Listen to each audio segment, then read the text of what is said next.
Well, what I think I bring to the table is party experience. You know, I've been within the Democratic Party infrastructure for about 15 years now. You know, I've gone in from being, vice chair of a club to president of a club, central committee, all the various functions within the party.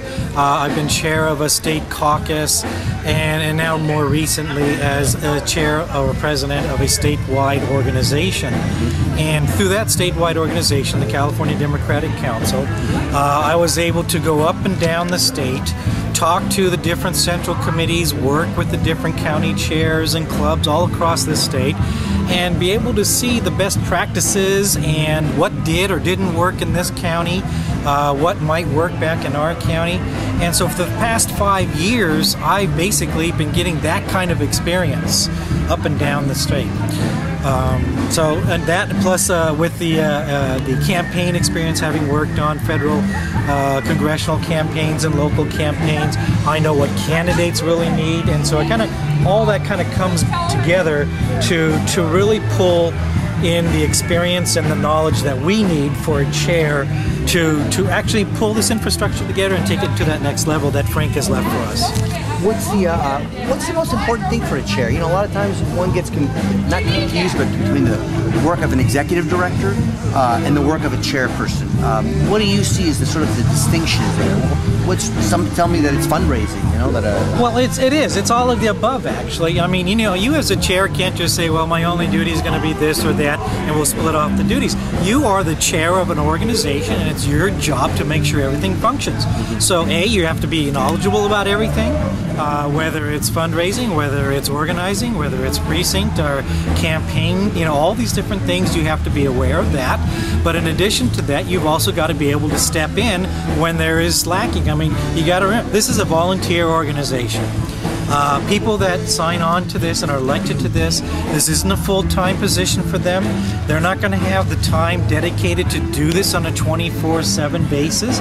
So we have to be able to take whatever time that they can give us, but then the chair has the ultimate responsibility to make sure this all functions.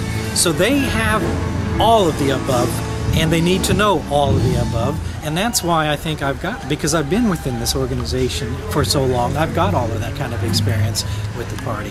Henry, how do you react? I've been hearing sort of these rumblings about your position at the Democratic Foundation, that somehow that's incompatible with being Democratic Party chairman because of the nature of the institution, and just get your thoughts on that. Yeah, I've heard that too. I mean, the reality is that within politics, you've been around politics enough to know that there are so many people mixed up with either as a candidate or as they work for a particular assemblyman or, some kind of other organization or labor.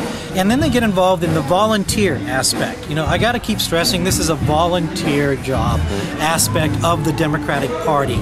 And they want to do more than that.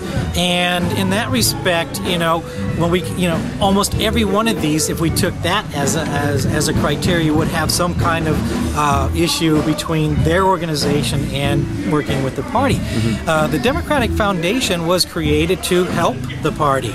Back in, I think, the early 80s or when it was created, and their job was to help elect Democrats by helping the Democratic Party.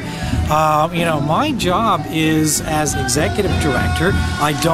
They have a board of 20 board members that makes the decisions for the Democratic Foundation. They make the endorsement decisions. They do the fundraising. I don't get involved in that. I'm basically an executive position that does administrative work for them. And it's a part-time position. There's no conflict or anything else that people, and conflict is a very strong word. Right. When you talk about conflict of interest in a legal sense, that's a very serious statement to make. Sure. There is no conflict of interest or anything similar to that between working at one organization and within the party, because it's done all the time. Now, my job as chair will be to make sure that the Democratic Party of Orange County succeeds under my tenure. The Democratic Foundation chair, which is Dan Jacob, his responsibility is to make sure the foundation succeeds, and that is his job. So we have our own jobs to do in this, and so the fact that we can maybe bring these two together and actually help each other out over this, I think, is actually a positive and shouldn't be looked in as a negative, as some people might have been trying to do. Sure. What's your sense of the two biggest challenges within the Democratic Party in the sense of the rift that we've seen in recent years with labor and also reaching out to communities of color? How do the Democrats, in a sense, who seem to have a natural advantage there over Republicans, maintain that, expand that, become even more relevant to communities of color? Well, as far as the community of color, it's outreach. The continuous outreach, and we can't be doing this just during election time. We can't go to them every 2 years and say, will you give us money? Will you give us your support and help? We have to be doing the additional communication and building a relationship with the community the other part of the 2 years too. We can't, this is a full-time job for us and needs to be done on a full-time basis. And that is what I plan on doing.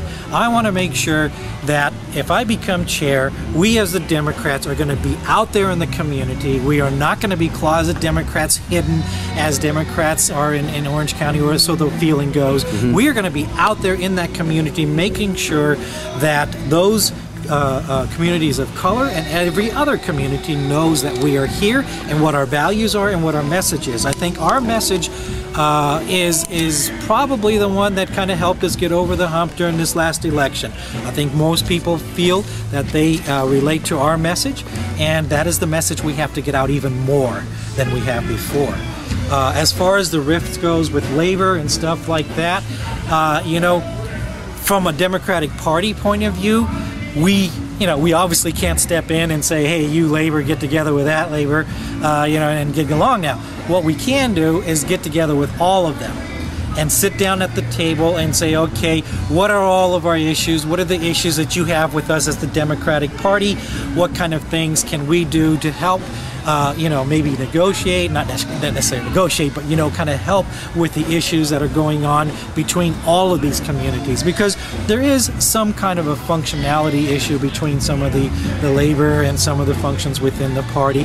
And, let's face it, this is politics. There's always going to be something going on between one organization, but what we have to be able to do is handle it in a civil manner. Well, one of the things, and again, you make a great point about handling it civilly, but one of the big, almost not disruptions, but really big chasms.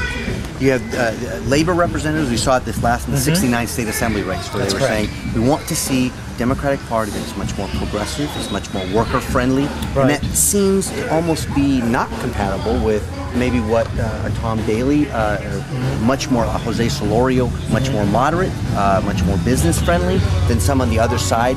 So, I mean, just as a reporter, you look at that and you go, boy, that's a pretty wide chasm between these two sides. How do you bridge that? How do you get them to work together? How you bridge that is sitting down at the table and actually talking, opening that dialogue. I think that's what has been missing, is, we sit there and we look at the differences that we have, and we speak at each other from the distance.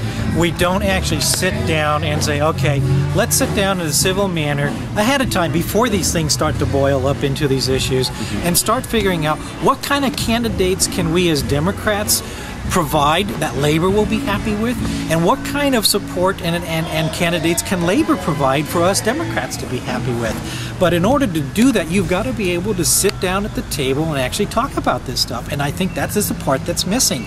We get caught up in these issues and in the hostility sometimes that occurs out of this, that we then get to a point where we don't want to sit down, and by then it's gotten too far.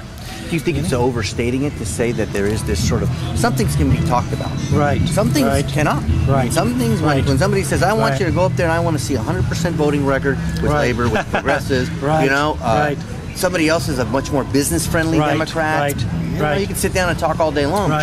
likely not going to see it. And this is what the thing that we have to figure, we're never going to get the perfect candidate. That's the first thing everybody has to realize. You are not going to get the perfect candidate that's going to satisfy labor, the progressives, the environment, the business people, all in one package. Right. What we can do is get someone who at least addresses everybody's issues. And we may not agree with everything on that particular candidate, but what we do have to realize, at least from my point of view as the Democrat, if he is or she is a Democrat, I've got to support that person. And they may not be the 100% Democrat for everybody, but they are the Democrat. And from our point of view, those are the ones we have to support. And I do understand the fact that labor has to support those candidates that support the labor issues. That's the nature of the game. But there is no reason why we cannot get together and start talking about candidates and finding candidates that will, to the best of everybody's opportunity, match what we can to the best that we can. How do you deal with situations like, for example, the Santa Ana mayoral race? Frank Barbero took some heat for backing Miguel Pulido. The party, I think, backed David Benavides. Right. How do you handle, you as a chair, handle those kinds of issues? That is another issue that we have to kind of take into effect as a chair, for example, or as any Central Committee member. We, as the elected official for the Democratic Party, have to abide by our bylaws, which basically say we have to endorse whoever the Democratic Party endorses. And I fully comply with that. I don't see any reason that if my Democrats, or not my Democrats, but if the Democratic Central Committee endorses someone, that is the person I am to support, regardless of what happens elsewhere. The other part issues out of that is the job of the voters. I'm not here to tell the voters what they can and who they can and can't support. Labor, I cannot tell you who you can and cannot support. What I can tell you is that here is a Democratic candidate that we have endorsed. I hope that he meets with your expectations, or she meets with your expectations, and that you will help, support that particular person. And in many cases, I suspect it will happen. In other cases, it's not going to happen. But as the Democratic chair, we have to go by who we endorse. That is the bylaws, and that is what I will stick by. Everybody has obviously their own. You got your First Amendment right. Nobody gives that up. But when you do get involved in Central Committee and politics, there are certain parts that you do have to abide by the bylaws, and that's part of it.